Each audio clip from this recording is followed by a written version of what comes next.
August 31st, 1998. When I got home from work today, I got a phone call from one of the higher-ups from my job. I was fortunate enough to be hired in Umbrella from a temp agency here in Raccoon. He told me that my son had been getting awfully close to one of the STARS members by the name of Rebecca Chambers, and that my new assignment is to monitor the goings-on between her and my son. Miss Chambers is one of the STARS members accusing my employer of being involved in the cannibal murders that took place last month. For my cooperation, they deposited $30,000 into my savings account. I knew that Umbrella was a good company to work for, and $30,000 is a hell of a lot of money. They agreed to do this each week. I report to a contact of their choosing. I agreed without hesitation.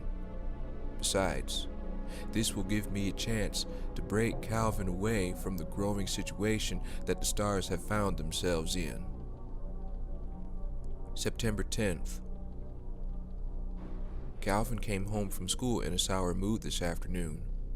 Apparently the Chambers woman fled the city, wisely I might add, after giving Calvin the let's be friends routine. This is honestly the best thing that could have happened. Now he can focus on other things instead of having to worry about what others are saying about him. My contact informed me to continue to monitor my son in case Chambers contacts him again. Easiest 30 grand I ever made. September 17th. Calvin told me that he ceased all contact with the Chambers woman. He told me that he met someone new and better looking. A red-haired girl with green eyes. Normally I would have been happy about this, but with Calvin ceasing all contact with Chambers, so does my 30 grand each week. Now I'm back to office duty. Oh well, at least I saved up the money they gave me. September 20th. I recently bought some disinfectant for the house because Calvin has a smell that we can't get rid of. He showered 3 times today and still the smell permeates the house. My daughter described it as a rotting smell. Also, he is starting to look pale and sickly. When he got out the shower, he walked into the living room after drying himself off, and a small piece of flesh fell from his shoulder.